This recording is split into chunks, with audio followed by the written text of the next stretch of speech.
నమస్తే అక్క. నమస్తే మాధవి గారు. Happy women's day. Happy women's day to legend TV ప్రేక్షకులకు, తెలంగాణ ఆడబిడ్డలకు, భారతదేశంలో ఉన్న అందరు ఆడపిల్లలకు హ్యాపీ ఉమెన్స్ డే. అక్క, as a BRS party member గా ఒక్క క్వశ్చన్ ఏంది అని అంటే, ఇప్పుడు మన చూస్తున్నాం చిన్న పిల్లల నుంచి ఆడపిల్లలకి, చిన్న పిల్లల నుంచి పెద్దగా అయ్యే వరకు ఎవరికి సేఫ్టీ అండ్ సెక్యూరిటీ లేదు. అయితే సో మన రేవంత్ రెడ్డి గారు వచ్చినప్పటి నుంచి కూడా మేము చూస్తున్నాం, ఇలాంటి ఇన్సిడెంట్స్ జరిగినా కానీ చూస్తున్నాం అని అంటున్నారు, కానీ ఏం పట్టించుకోవడం లేదు. అది ఎంతవరకు వాస్తవం అంటారు? సో నేనేమనుకుంటానంటే, ఇది కరెక్టే మీరు చెప్పింది. మహిళలకు, ఆడపిల్లలకైనా పెద్దవాళ్ళకైనా ఎక్కడైనా చాలా ఎంతో వాయిలెన్స్ అనేవి ఉన్నది. And at the same time ఇప్పుడు మనం చూసుకుంటే, పదవిలో జగ్గారెడ్డి అయినా వీలైనా కలెక్టర్ ని కించపరుస్తున్నట్లాను, నైట్ ఏం చేస్తున్నాం అట్లాంటి విధంగా మాట్లాడుతున్నారు.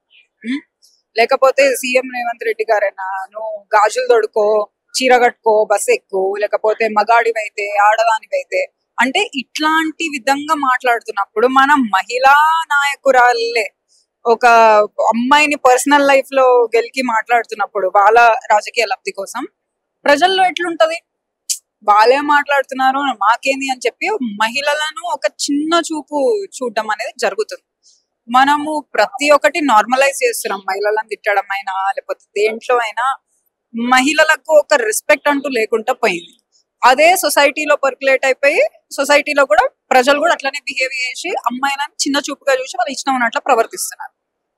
పోనీ మీరేమన్నా చేస్తున్నా అంటే అది లేదు, ఏమన్నా లాస్ తీసుకొచ్చి ఏమన్నా స్ట్రిక్ట్ గా తీస్తున్నా అంటే అది లేదు.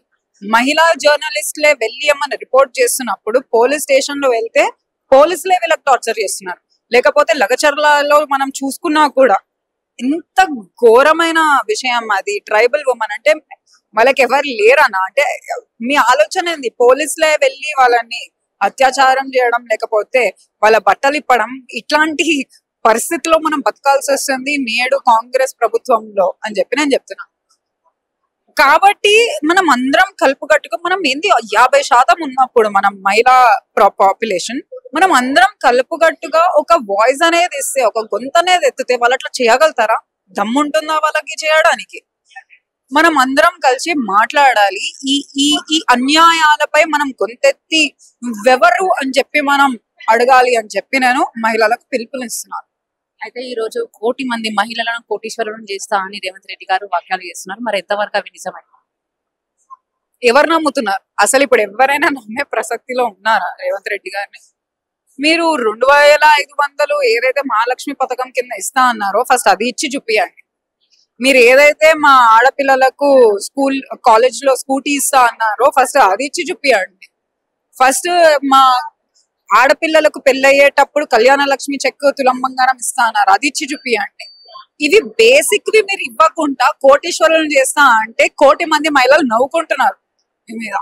ఇదంతా ఉట్టి మాటలు, అబద్ధాలు, మోసాలు. ఇంకా మహిళలు మోసం పోయే ఉద్దేశంలో లేరు. వాళ్ళకి తెలివి వచ్చింది, ఒక చైతన్యం వచ్చింది, జాక్కున్నారు. కాబట్టి మీరు ఏది ఏం చెప్పినా ఇప్పుడు మహిళలు మోసపోరు. అయితే మహిళలకు ఉచితంగా ఫ్రీ బస్ అనే స్కీమ్ ఏర్పాటు చేసి మహిళలకు ఎక్కడంటే అక్కడ స్వేచ్ఛగా తిరగనికి మేము మంచి పని చేశాము అని అంటున్నారు. అది నిజమేనా? నేనే చెప్తున్నాను మాధవి గారు.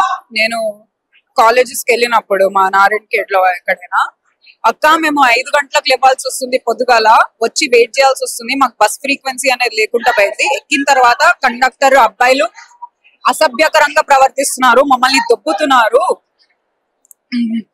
మళ్ళీ ఫ్రీక్వెన్సీ కూడా లేకుండా పోయింది, మీరు ఉట్టిగానే వస్తున్నారు కదా అని ఒక చిన్న చూపు.